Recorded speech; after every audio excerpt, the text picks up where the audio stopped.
everybody. Welcome back to Shannon's Lumber Industry Update. Today's episode 93, and I got a whole variety of topics. First, could an oak tree set legal precedent?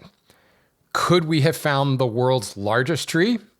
We're going to talk a little bit of follow-up on CITES, just to clarify a few points. I want to talk about the use of a jointer in a sawmill. We're going to revisit case hardening. We're going to talk about some bugs and killing them, frankly. A little bit of poplar talk and a little bit more poplar talk. No, this is not an episode proclaiming how wonderful poplar is. So before we get into that, again, I want to say thank you to everybody who has continued to sponsor the show and become patrons of the show. You can do so at patreon.com/lumberupdate. That's the only sales pitch I can say. Mostly, I just appreciate you guys, both patrons and not, continuing to send in questions, continuing to tag me on Instagram, even on my Renaissance Woodworker Instagram account, just sending you all kinds of questions. This show gets easier and easier to put together based upon all the questions you guys have. So speaking of which, if you go to lumberupdate.com, there's a contact form you can fill out to submit questions, or you can just send me emails to lumberupdate@gmail.com, or of course, lumberupdate on Instagram. Good way to get me there as well. So let's dive into this. A couple people sent me this. I'll credit Michael. He sent it to me first. The Shawshank Oak is in the news because, well, first of all, The Shawshank Redemption, that Stephen King book turned into a movie with Tim Robbins and Morgan Freeman. Great book. There's a point where Morgan Freeman's character, Red, goes and digs up a little tin box from underneath an oak tree. That tin box was left there by Tim Robbins' character. And the oak tree that was filmed under, again, that's what we're calling the Shawshank Oak. This tree was, it got hit by lightning, I want to say sometime in 2011. And then it fell during a windstorm in 2016. So the tree, the landowner took the tree and said, I want to have this milled up into boards. And his idea was to sell it as like commemorative material. Now, if you go out in Ohio where all this was filmed, where the whole movie was filmed, there's actually like a Shawshank tourist trail. And you can go to the reformatory, the prison where they filmed it, and a whole bunch of places in town that you can see that show up in the movie. And the oak tree was also part of that. So this landowner already knew that there was kind of a cult following of this movie. And if he could make merchandise out of the oak tree, he could make some money on it. Well, long story short, the wood was lost. There was about 500 board feet that got either mislabeled or misplaced, and it ended up getting burned by the sawmill owner, or at least somebody in the sawmill, one of his employees, burned it. So the landowner of the Shawshank Oak is suing the mill, the sawmill, for what he coins significant financial loss. So this is interesting to me, how this is going to come out, because what we're talking about here is 500 board feet of oak. And forgive me, I don't know the exact species of oak. None of the stories I've seen are actually saying what it is. So let's just go with red oak.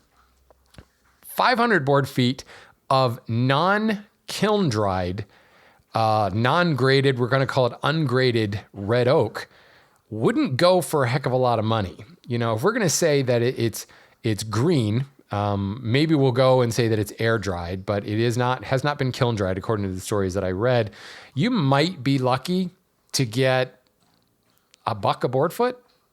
Some variance will come there, but a lot of that depends upon the grade, the lengths and the widths, and we don't know any of that data. So again, the fact that it's all random will also actually reduce the price. So I think $1 a board foot is probably a good price for this. So if he's suing for, quote, significant financial loss, obviously he's not quoting at $1 a board foot. So how is he quoting that? And on what grounds is he quoting or valuing the significant financial loss? So as I said, this guy has been making commemorative items like rock hammers and commemorative plaques and plates and all kinds of things. And he does have some sales history and selling material using the Shawshank Oak. So he and his lawyer are quoting a value in the high six-figure range. So again, $1 a board foot, 500 board feet, that's $500. Even if it's like double that, $2 a board foot, that's $1,000. And yet they're talking high six figures here. That's a big delta. This is, being claimed to be a unique tree, and therefore it has a greater value than the market value of an air-dried, random width, ungraded red oak. And even if it's not red oak, even if it's white oak or bog oak or something like that, in fact, the more obscure the oak, probably the lower the price will be because there's really no commercial market for it. So this is an instance where the unique kind of backstory of the tree, even though that backstory is fictional from Hollywood, is adding value to this oak. So if this lawsuit comes out, and actually at the time of this recording, I think there has been a ruling on this, and unfortunately I'm not finding it as I'm madly Googling while I'm recording this. So if there has been an update on that, feel free to write in and let us know what the result was. But this is one of those situations where how do you put a value on this? And what does that do to set a legal precedent? How does that change things for somebody to, or on what grounds can you establish value, and how do you value something like this? I can say that this tree has a whole lot of value to me because it grew in the corner of the house where I grew up. Is that far of a cry from saying this was in a fictional movie and people come and want to stand under it? I don't know if this landowner was selling access to the tree. I mean, it was on private land. It's highly possible he was selling tickets. And then maybe he's saying, okay, well, now that the tree is gone, I don't have that anymore. But that's not the sawmill owner's fault that he can't sell tickets to retrieve the tree anymore. It's purely on the perceived value or the value of the merchandise that he could sell. And to me, that's kind of a specious argument. And it's not that far of a stretch to say, okay, I'm selling boxes, I'm selling pins made from a tree that grew in front of the town courthouse. Is that just as significant? Who am I to say it's any less significant than a tree that showed up in a Hollywood movie? So it's really kind of interesting. This is where reclaimed lumber kind of blurs the line, and you can say, okay, we can charge whatever we want because this reclaimed lumber has a backstory to it. And that's always been up to the person selling it, and frankly, up to the person buying it. You can charge whatever you want for tank wood as long as somebody will buy it.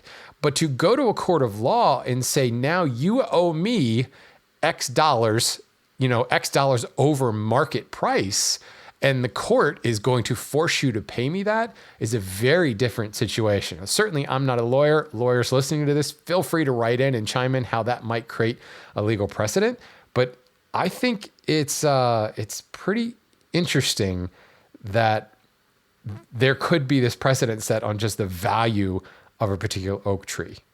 Now, don't get me wrong. I'm very conscious of the fact that I am biased towards the sawmill owner in this story.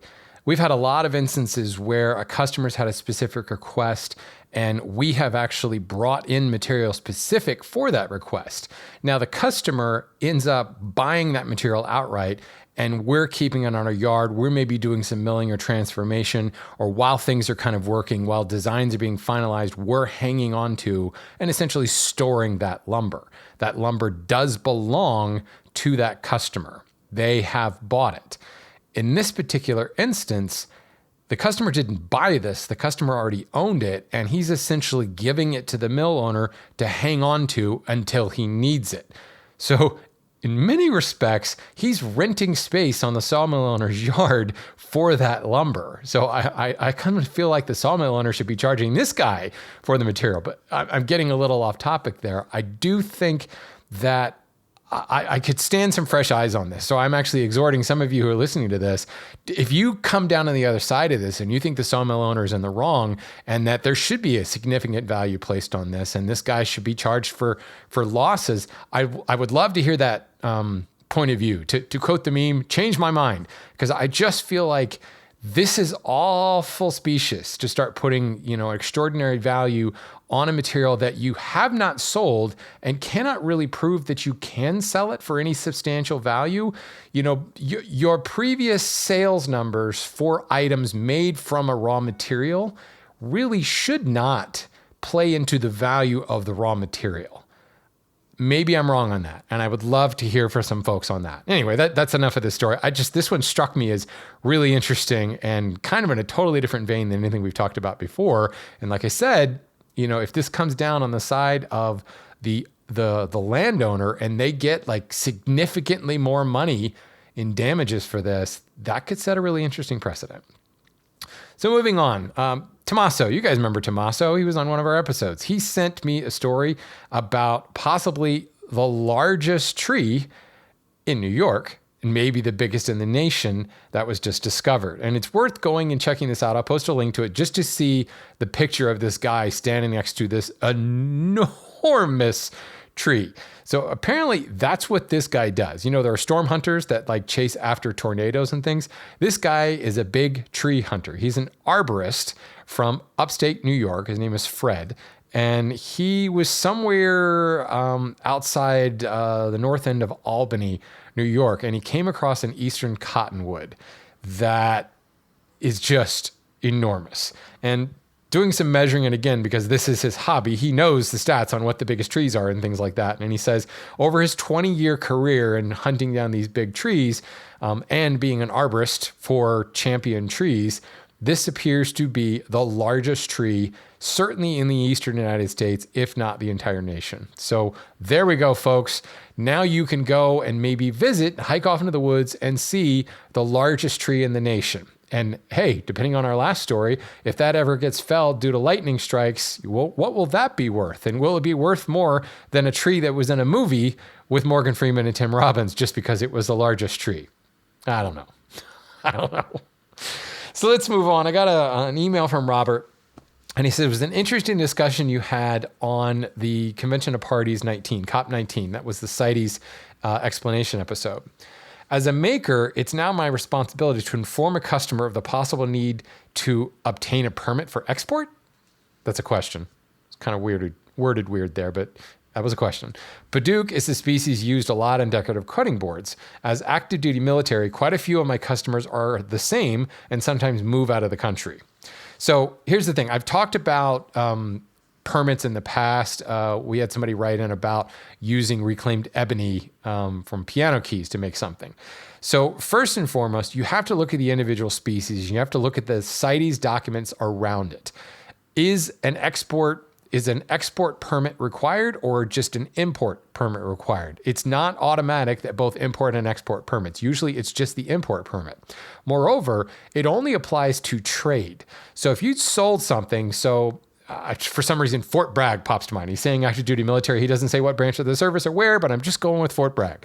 If you're in Fort Bragg and you sell a cutting board to a fellow serviceman in Fort Bragg, and then that serviceman gets transferred to, Dusseldorf, Germany, or Ramstein Air Force Base. I just went from Fort Bragg to Ramstein. All your Air Force and Army guys can write in and yell at me. Hey, I spent time in military bases.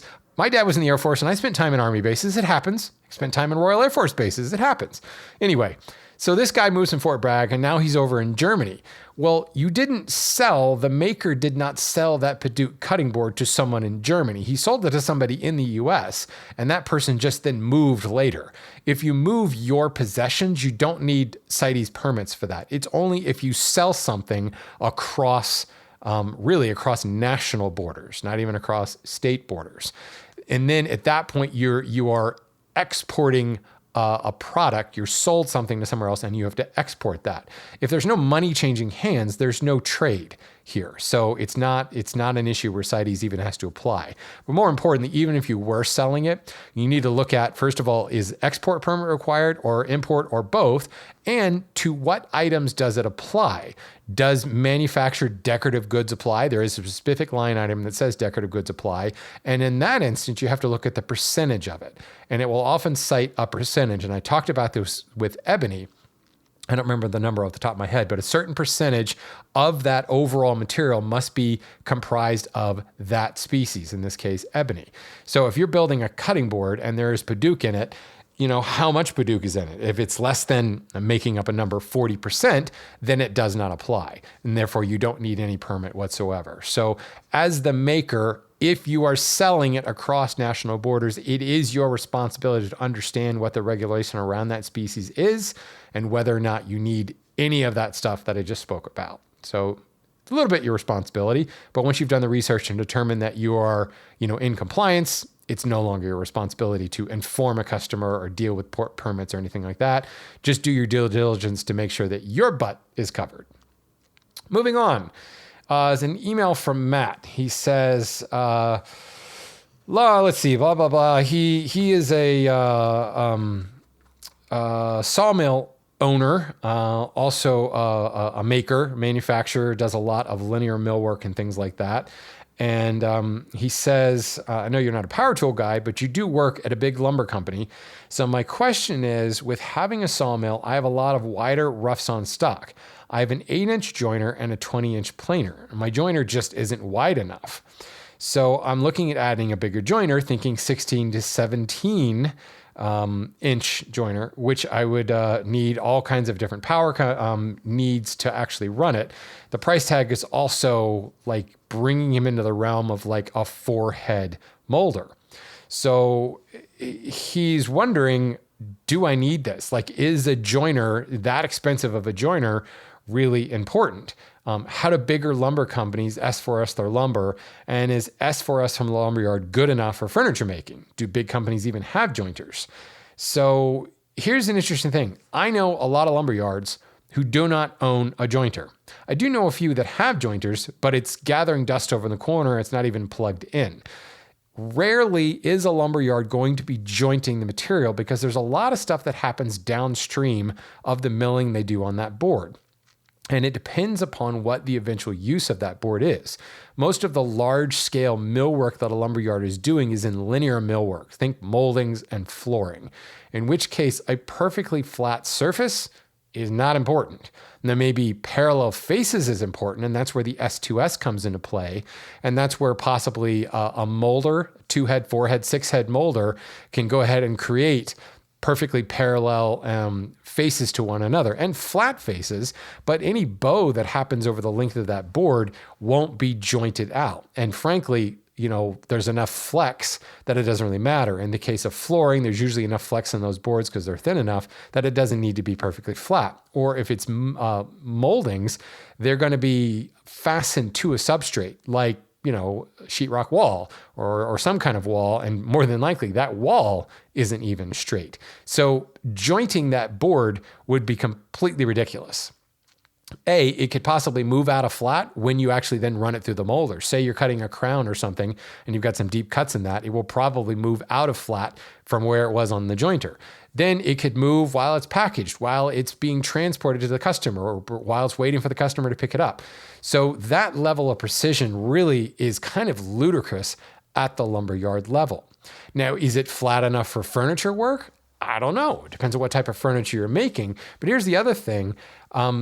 There's furniture and then there's fine furniture, and we're not going to get into that discussion about what makes it fine woodworking and not. But certainly there are people that can build furniture using perfectly like wonky boards. And then there's types of furniture that requires a lot of precision. Moreover, there are types of woodworkers that demand a high level of precision. Is their work any better or any lesser than somebody else? That's not up to us to judge. But those that require a huge amount of precision, if your style of woodworks is the kind that uses feeler gauges and sets everything up, are you going to trust a lumberyard to joint your material anyway? Hell no. You're going to be jointing it yourself. So I think as the sawmill owner, as the person producing parts for a customer, maybe you need a jointer, but that should be determined by your customer base.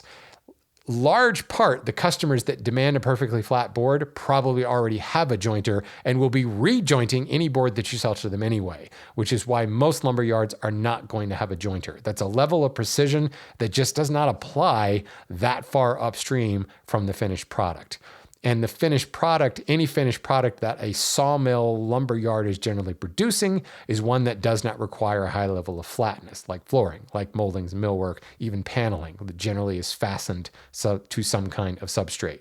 So, Matt, as far as what you're looking for, as far as what you're looking to do to produce to your customers, I think you'd be better off with a multi-head molder to create S4S, S2S even boards.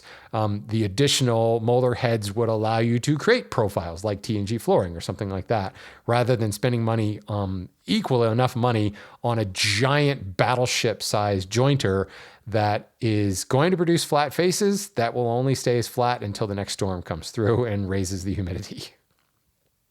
Moving on, here's a question from Jack on case hardening. He says, one thing that I hear over and over is be wary of super cheap lumber from local smaller scale sawyers, because if they actually don't know what they're doing running a kiln, the lumber might be case hardened and ergo junk for woodworking purposes. But you've also described the conditioning step in proper kiln operations in order to reverse case harden. So why is the kiln-dried lumber preconditioning able to be reverse case hardened, but not the junk case hardened lumber baked to hell in a kiln by a novice sawyer? If we did a tuning fork test before and after conditioning, what would we see compared to junky case hardened wood? So Jack, here's the issue. And just to review, we talked about case hardening on episode... and I've talked about case hardening in several episodes. So the first thing we have to look at is this idea that buying lumber from like a local, sawyer or some guy out of the trunk of his car is necessarily going to be junk and it's all case hardened. Case hardening tends to be a term that a lot of people throw at bad wood or people that maybe don't exactly realize that wood moves and they blame it on the lumber. So a lot of times when you're having movement issues, it may not be junk lumber. You might be blaming the sawyer for something that maybe you did yourself, or maybe somebody between the sawyer and when you got the board did something that screwed it up. Wood's gonna move. And if you resaw a board in half, it's gonna move. If you take a really wide board and cut it on the table saw, it's probably gonna move. There's a lot of things that happen that is not actually case hardening. But here's the next point. Case hardening is not a black and white thing. There are shades of gray. There are degrees of case hardening. And therein lies the difference with the conditioning process or the reversing of the case hardening. That is par for the course, typical process in any kiln dry recipe or cycle is when, let's just back up. Let's review the whole thing. As we're drying lumber, we're raising the temperature, and that's pulling the moisture out of the board and causing things to dry. Well, certainly the gooey inside of the Twinkie is going to stay more moist than the outside. And as the outside starts to get drier and drier, it starts to shrink. And the inside is still moist and gooey, so it's not shrinking. So the outer shell, if you will, is restricted from shrinking too far from the inside that's kind of holding its shape. So what can happen is, best case scenario, you'll see a little bit of checks and cracks as that outer shell starts to shrink, but it can't go anywhere, so it separates. Worst case is you'll actually get honeycombing or like a separation between that moist center and the outer shell. And you can see some cell collapse between those layers. That actual honeycombing causes that outer shell to almost break loose from the inner part. That's like extreme case hardening. You're going to see a certain amount of case hardening during a normal kiln process. As we drop that moisture level down, as the temperature rises, you start to see case hardening where the center is more moist than the outer section. As you do it slower, as you raise the temperature slower, as the kiln cycle is expanded and you are injecting a bit more moisture in, so you're controlling that drop in moisture a little bit more, you're going to the case hardening starts to happen, and that outer shell starts to get to the point where it wants to crack, and it's right on the edge of cracking, but you're doing it slow enough that the center section is also dropping in moisture content. So as that outer shell is just on the verge of cracking, it kind of stays there just on the verge of cracking because that inner moist area is also starting to shrink very slowly, and it gets right there, but it doesn't quite check, and it certainly doesn't separate. Now, if you raise the temperature too fast and you don't control the moisture, and again, I'm speaking in terms of dehumidification kilns mostly here, but if you're not controlling that injection of moisture and the moisture is dropping too fast, then that board gets right on the edge of checking, and it actually does check because that center section is not drying at an even rate. If you keep going, you'll get that cell collapse, you'll get that honeycombing that happens. So the trick is keeping that board kind of right at the point where it wants to check, but it's not, or maybe slightly below that, so you're not introducing any more tension as necessary until you get the temperature, the moisture percentage down to around 6% or lower. 8% is the kiln dried standard in North America, so we dry it to 6%. And then we re-inject moisture and raise everything back up to 8%. And that raising, that conditioning, that reversing of the case hardening process, it takes that outer shell that's just on the edge of checking, or maybe just the happy side of checking, and it reconditions it, throws a little bit more moisture back into it and releases the tension differential between the moist center and the outer shell. And that's what reverses that case hardening. So if you've got a board, we'll use Jack's terminology here. We've got a junk case hardened board. Technically, you could reintroduce moisture into it and you might reverse some of the case hardening. There's going to be some differential between how long ago was it kiln dried and to what degree was it case hardened? How quickly was it dried? Is there any checking already in evidence? Has there been any separation? Obviously, once the fibers have broken, you can't reattach them, not without injecting some glue in there. Once that tension has already been built up, and if the temperatures drop fast enough, it will actually set those cell walls. That's one of the things we want with kiln drying. As you dry it to a certain level, the cell walls do get harder. They're less resistant to absorb moisture and they shed moisture faster. Everything becomes a little bit stiffer and a little bit harder, which means it will be more stable. Kiln dried lumber is inherently more stable because it is a little bit more rigid. Now it's a bit more brittle than air dried lumber for that exact reason. So when we try to reverse the case hardening, if enough time has gone by, it'll be really difficult to reintroduce any moisture.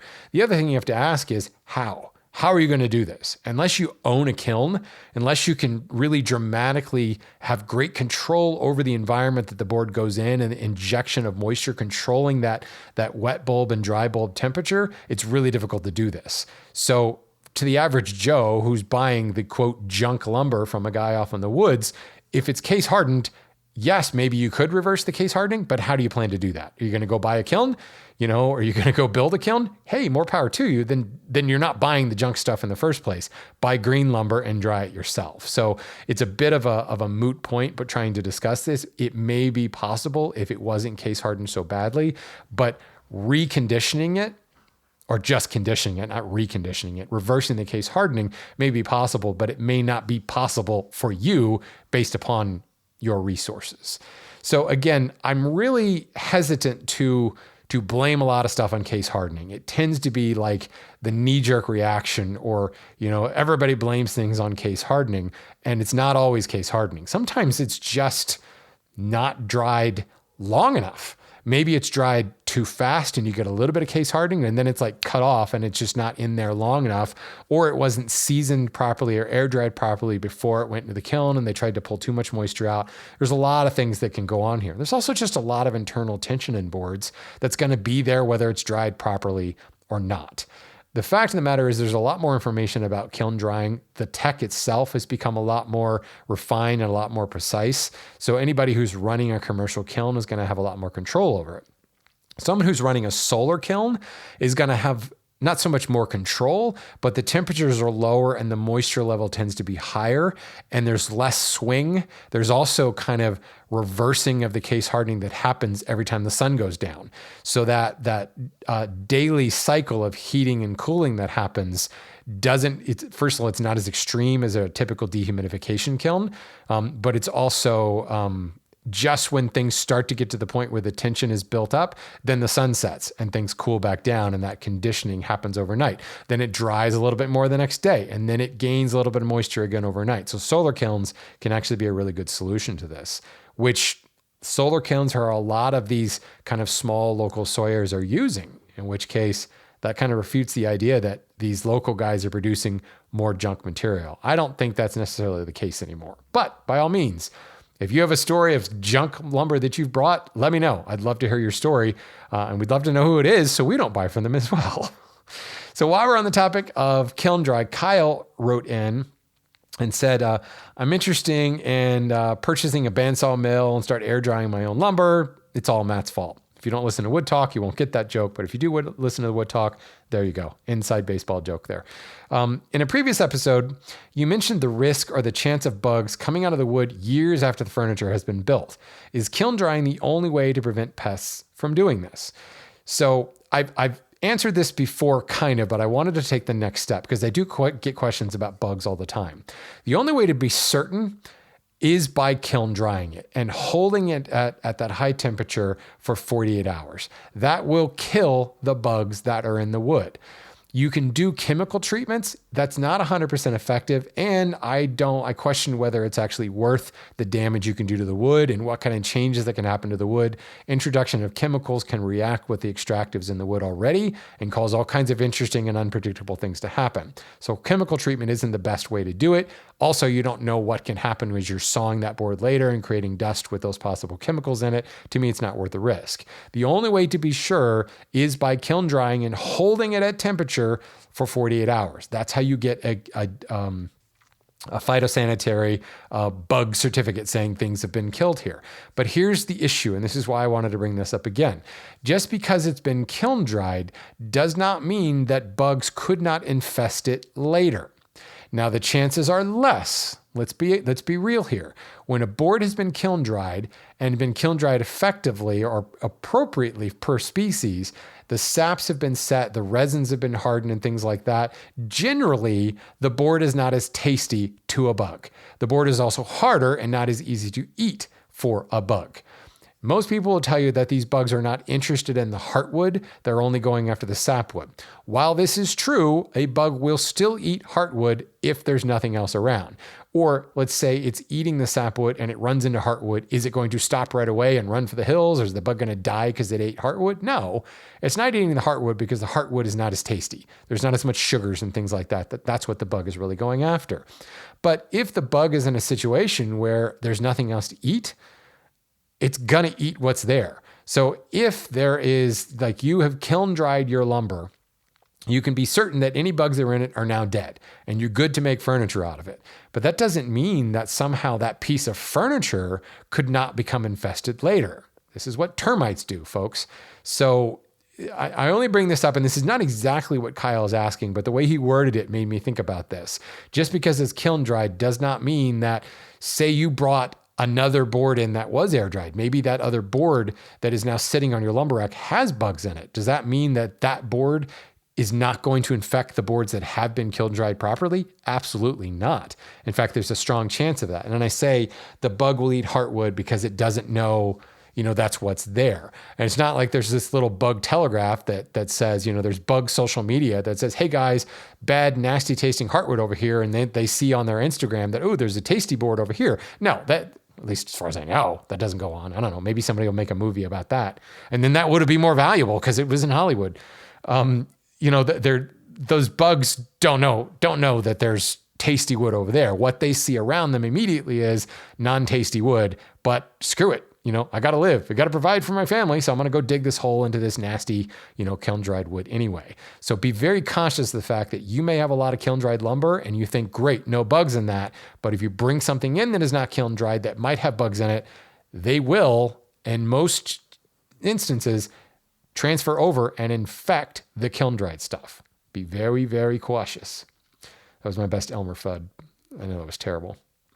Howard has a question about poplar for framing. He says, I was listening to the poplar episode, and I'm wondering if poplar is so strong and such a fast-growing and prevalent tree, would it be good for early American frontiers people to frame barns and houses with it? I've never heard of reclaimed old-growth poplar from a barn. I don't know much about timber framing, but it seems like the wood of choice is pine, Douglas fir, and oak. Is there some structural reason or some growth limitation of poplar to not use for a timber frame? If it's good for boats and it's stronger than pine, it must be good for a house, no?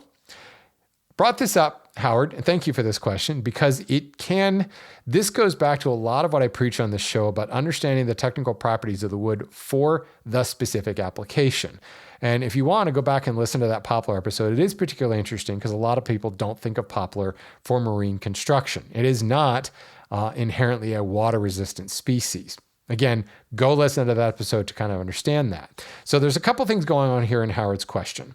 First and foremost, it depends on what early American frontiers people you're talking about.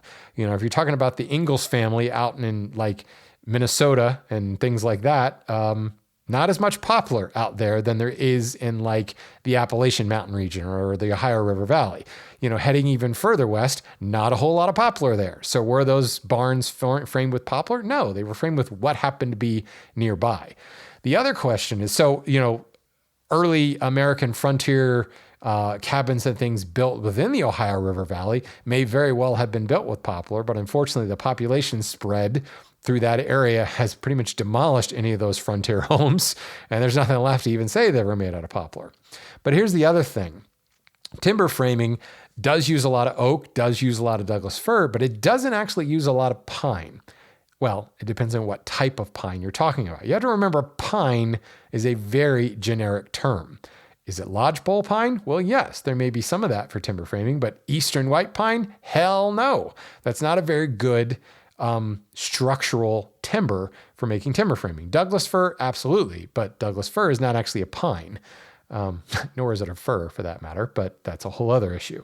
So could poplar, when you say that, it seems like pine and Douglas fir and oak are common, that might be a bit of a specious argument. And comparing the strength of, say, pine to poplar can also be a specious argument, because how do you define strength?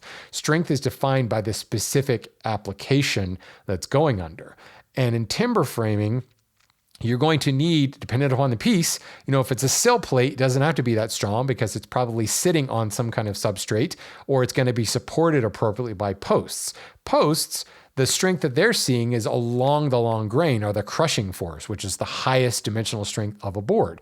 But I just forgot the name of the thing that goes on the top of the wall. Header? Well, let's just talk about like man, I'm forgetting all of my timber framing. Sorry guys, I'm not a timber framer, but the piece that goes along the rooftop, that has to span a very long distance. And those pieces that go along the top of the wall, timber framers, please write in and yell at me. It's killing me that I'm forgetting all these terms here. All of these longer pieces, well, they have to be strong over a longer distance. They have to have this structure or in other words, the stiffness or modulus of elasticity that has to be really high, which is why Douglas fir is a great timber framing wood, which is why oaks are a good timber framing wood, because their MOE is quite high. Pine has a very low MOE compared to Douglas fir. Poplar has a low MOE as compared to Douglas fir and to oak, and therefore would be terrible as, joists, or again, whatever that top piece, the ridge piece, is it the ridge beam? The ridge beam? Maybe that's it, at the top of a house. But could poplar be good for studs? Yeah, I think so. And you will actually find poplar being used in studs in the walls. It all depends upon what part and what the forces are upon that particular part as to whether or not that species will be good. Now, we know that things like Douglas fir and oak are fantastic for timber framing for pretty much any piece within the structure. So that's why they all get built out of that. In the early days when we maybe didn't have long rail lines and supply chains that could bring any species from all over the world, you used what you had. So you were able to fell a couple of poplar trees. You were able to fell like that one Doug fir that was going to make those long pieces that you needed, or maybe that one oak that could be used for those long pieces you needed. And you filled in the rest of the sticks in the frame with what you had around, whether it was cottonwood or poplar or whatever. Look at the restoration of Notre Dame as a good example. They're using white oak for that, but they specifically picked out, I think it was 16 white oaks to be the 16 buttresses in that one section, the one tower section of Notre Dame, because they needed some ridiculous like 29-foot length or something like that. They specifically picked trees for that purpose, and they sawed out those posts from that tree, but whatever was left over from the tree could just be kind of filled in various other joints and whatever they needed for the rest of the structure. It's all about choosing the application and choosing the structural or technical properties of that species to match that particular force or load, vector in that structure itself. So interesting question, Interesting question, Howard. Hope I didn't go too far off the rails from what you asked, but anytime people ask technical questions like that, to me, it's an opportunity to throw it back at you and say, make sure you think about how it's being used. Anytime you're making a generalization about strength, you're probably going to go wrong because there's no such thing as a generalization about strength. All wood is strong in its own way, depending on how it's applied. So keeping with the poplar theme, Matthew wrote in and said, while looking for wood the other day, I came across, quote, roasted poplar. I've also seen roasted oak. Do you have any idea what this is and how it's made? Do any of the important properties of the wood change? So Matthew, I'd urge you to go and listen to the modified wood episode that I did, whatever episode that was, episode something from a while back. I talked about all the different types of modified woods: physically modified wood, chemically modified wood, and thermally modified wood. And it's important to understand the differences. Certainly, by the way, it's episode 53, modified woods. Roasted poplar, roasted or baked maple, baked oak, thermally modified oak, torrefied maple. If you pick torrefied, baked, roasted, thermally modified, anything, that is, well, as the name denotes, thermally modified wood. It doesn't have resins injected into it or physical modification. It doesn't have like alcohol, furfuryl alcohol, which is biological modification. It doesn't have, well, I said resin already. That's physical modification. It doesn't have like ammonia used in it, which would be chemical modification. So biological, chemical, physical modification. Then there is thermal modification. As the name denotes, it is modified with heat and steam, essentially, which is really what kiln-dried lumber is. So roasted, torrefied, baked, or thermally modified is kiln drying, but kiln drying on steroids. You generally are raising your kiln up above 300 degrees centigrade, which is damn high. It's, a lot of kiln recipes for at least some North American woods will top out around 190 C. Some of them go up as high as 220 C, depending on the species for setting the sap and such. 300, 330 degrees C is where some of these kilns, thermal modification kilns, will go. Now, the important thing there is if you raise a kiln up to that kind of temperature and do nothing else, you will create a bomb. You will create combustion at that point. What is it? Oh, come on. Bradbury's book, Fahrenheit 271. The temperature in which things burn, 279. Oh my God, it's terrible. When I record Lumber Update, like all of my brain just shuts down apparently, and I can't remember stuff. You guys know Fahrenheit 451. Whatever. Yeah, that was Fahrenheit anyway. Never mind. So what you have to do to torrefy or thermally modify or roast something is remove all or some of the oxygen. You get it into a low oxygen environment and the wood won't combust at those higher temperatures. So what happens here is we've kiln dried the wood down to like 2%. Then we remove some of the oxygen and we raise the temperature up even higher to the point where now the moisture drops to 0% and it's held at that high temperature. What happens here is some physical modification or structural modification to the point where the resins, the cellulose, the hemicellulose, even the lignin to some extent will bake and harden and in some ways kind of crystallize and kind of interlock in like a crystalline lattice. This removes all the oxygen or all of the water, all the moisture, but also at that high temperature, it breaks down the hydroxide compounds that are bound in the cells. And hydroxide, if you don't know, is like sticky. It wants to bind to hydrogen any chance it can get. Well, OH plus H equals H2O, which is water. So those hungry, thirsty hydroxide ions that are that are bound in the cell walls, you remove all the moisture, you remove all the water, you're down to 0%, but there's still hydroxide compounds sitting in the cell walls. So the minute you reintroduce air and hydrogen into the mix, those hydroxide ions will grab that hydrogen up and they'll form water that will essentially rehydrate the cell walls. So that high temperature breaks down and bakes out even the hydroxide ions, leaving you with truly dry lumber that when you then go through the reverse case hardening process that we talked about before, the conditioning process, you're re-injecting moisture, you're raising it back up to equilibrium moisture content, or at least where you want to be, maybe it's 6%. But there's no water going into the cell walls at that point. You've baked and hardened those cell walls that they can't reabsorb moisture.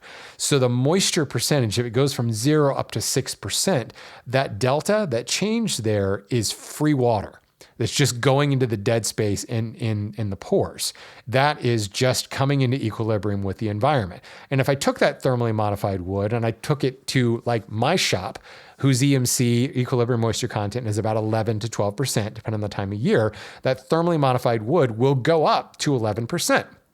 But here's the thing, that water is not going into the cell walls. That's not causing the cell walls to expand, to swell up, which is what causes the wood to move in the first place. And as we know, wood is anisotropic. It moves differently in different directions. It moves more tangentially than it does radially. And that anisotropic nature is what causes warping.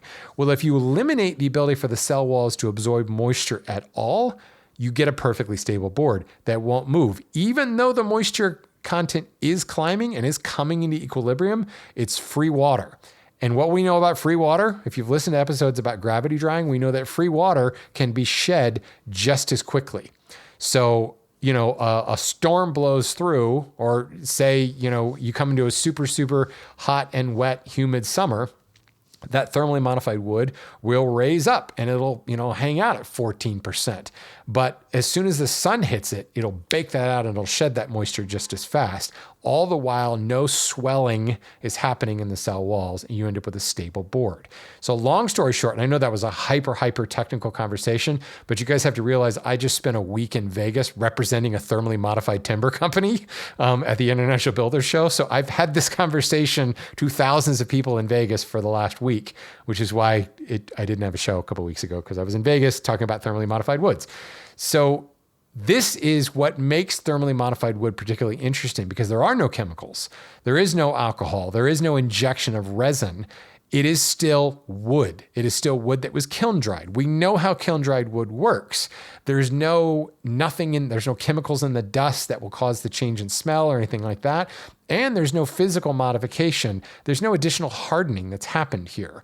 So roasted poplar still has the same-ish Janka hardness as unroasted, normally kiln-dried poplar. You'll find that the Janka hardness is going to be pretty much the same. The one difference you will see with thermally modified material is it's slightly harder, so slightly more brittle. Depending upon the species, you might see around an 18 to 22% reduction in the stiffness, the stiffness, the modulus of elasticity, because it is a little bit more brittle. So many thermally modified woods shouldn't be used over longer spans. Thermally modified wood primary applications these days are things like siding and decking, which the spans are set at 16 inches or shorter, depending upon commercial or residential application. And on siding, they're generally 16 inches and they're not load bearing. You're not standing on that siding. So that reduction in MOE is not really an issue. Would I want to frame a building out of it? Maybe not. You might have to compensate for that reduced MOE by doubling it up, using additional fasteners, things like that to stiffen it up. But generally, thermally modified wood's not used in that particular application. So to answer the last part, the changes of thermally modified wood is very little. Not really anything that you would notice in building something. That slight reduction in stiffness is not really noticeable, and the hardness and things like that are still the same. It is still wood. It's the same poplar, oak, maple that you know. It's just not going to move now, which is kind of the brave new frontier for wood. Here's the rub. Thermal modification has, like I talked about with case hardening, a spectrum. And you can thermally modify something poorly, and you can thermally modify something well. And there are some standards in place. The Thermowood Association is one entity that has been doing this for a while, for decades. And a Thermowood Association member has a fully licensed and vetted and inspected process, and there's a lot of quality control in place. But there are also people out there doing thermal modification that are not Thermowood Association members. There's no oversight there. And there is some trial and error, and some people have got it right, and some people haven't got it right, and it's sometimes hard to tell. So if you're buying roasted anything, You do kind of want to know how long they've been doing it, what kind of results they have. What kind of kilns are they using? Is this just, Buford in the back country? Sorry for anybody named Buford. That's a terrible, terrible dispersion on guys named Buford. Cletus. You get the idea. There's some guy out in the backwoods saying he's thermally modifying stuff and he's raising it up to a high temperature. Does he know what he's doing? What kind of schedule is he following? What are the results? What kind of consistency is he getting? If you're buying from a reputable source, they're probably going to have a manufacturer. This material was produced by Tan Timber or Thermery or somebody like that. And they have a long-standing process that's been vetted, has quality control, and all that fun stuff. There's a lot of checks and balances going to play to make sure that that's been done right and done consistently from one load to the next. At the retail level, that's probably what you're going to be buying from, because thermal modification is a different enough process to kiln drying that generally you can't use a normal dehumidification kiln to do this. You have to have a thermal modification kiln because you have to remove some of the oxygen. You have to get it to a higher temperature and hold it at a higher temperature. It's a different mechanism. It's a totally different process to the point where you need a separate line to do that. You also need to have a normal kiln, because you're kiln drying the lumber before you thermally modify it. Taking green or even air-dried lumber and sticking it into a thermal modification kiln is a recipe for inconsistency. You're trying to do too much all at once, so you have to kiln dry it first, then thermally modify it. A lot of thermal modification manufacturers buy kiln-dried lumber. Some of the bigger ones are buying green, kiln drying it on their property somewhere, and then moving it over to the thermal modification kilns. So again, very, very long answer here, but I wanted to kind of touch on this because it's important to understand what roasted, thermal modified, baked, all that stuff means. Also, not every species does this well. Poplar does thermal modify well. Oak, red oak thermally modifies. White oak, not a good thing. The tylose in the pores there cause problems, and it's not going to thermally modify as well. North American red oak, Quercus robur, that will thermal modify much better than European red oak, which is why a lot of these European thermal modification companies are using North American red oak and not European red oak. It doesn't modify the same. The wastage is higher on the European stuff than the North American stuff. Ash thermally modifies great. And oh, by the way, could be a solution to the emerald ash borer. Maybe that's a topic for another conversation. Yeah. If anybody's interested in that, write in and let me know, because I can go on about that particular topic later. There are some exotics that do good jobs. Some of the mahogany-esque ones, there's a species called Ayus that does this quite well. That's kind of mahogany-like. Iroko does this quite well, does thermally modify well. Maple has been thermally modified. It's often referred to as baked maple, but it does not thermally modify well. The reduction in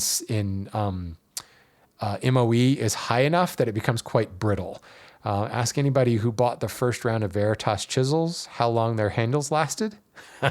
Ask the baseball players that used a thermally or a baked maple baseball bat and how it shattered. Baked maple can be really good for small items, but if there are like significant dynamic forces like the whack of a mallet, it can shatter. So baked maple is a thing, but not a real good idea, and you don't see a whole lot of it anymore. In general, the woods that have a lower density and lower amounts of sap and resin will thermally modify quite well. So radiata pine is thermally modified. Scots pine, Pinus sylvestre, is thermally modified quite well. Southern yellow pine, hell no. Way too much resin in southern yellow pine. Eastern white pine, terrible example. A lot of resin and sap in that as well. You try to thermally modify eastern white pine or southern yellow pine, you get cell collapse, you get all kinds of issues there. Walnut, another example that does not thermally modify well. The extractives in walnut cause problems and can cause cell collapse there as well. What's interesting though is roasted or thermally modified poplar it looks a lot like walnut. So while the technical properties have not changed, the physical or appearance properties will change. You are baking this. You're kind of caramelizing. You're taking the creme brulee torch and you're making that lovely crunchy shell and that lovely, caramelized coating over the top.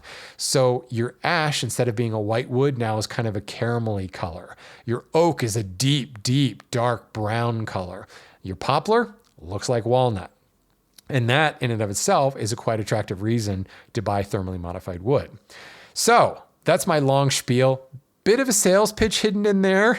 I try to keep, the day job and our companies we do business with, Tan Timber, out of the conversation here, just because I want this to be as non-biased as possible. But, a lot of my knowledge and a lot of my experience from working with thermally modified woods over the last year has come from my day job here. I have several pieces of thermally modified pine, Scots pine, thermally modified ash, and thermally modified oak in my shop that I've been playing around with for several years.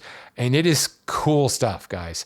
So if you run into situations where you're seeing roasted poplar, roasted ash, roasted oak, thermally modified, any of that stuff, it's worth the shot. And I think the hype is real.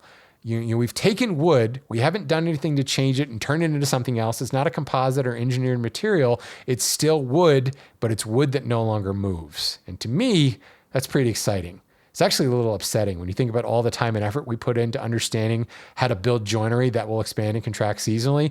And now somebody comes along and invents wood, creates wood that doesn't do that anymore. And you can throw all that stuff out the window. Kind of makes you mad, doesn't it? So on that note, I will say thank you guys. Some really good questions that came in this time. Not a whole lot of theme going on here, but I think some interesting points. Love to hear some feedback on any of these points. Please send me an email, lumberupdate@gmail.com, and let me know what you think. In the meantime, go buy some thermally modified wood.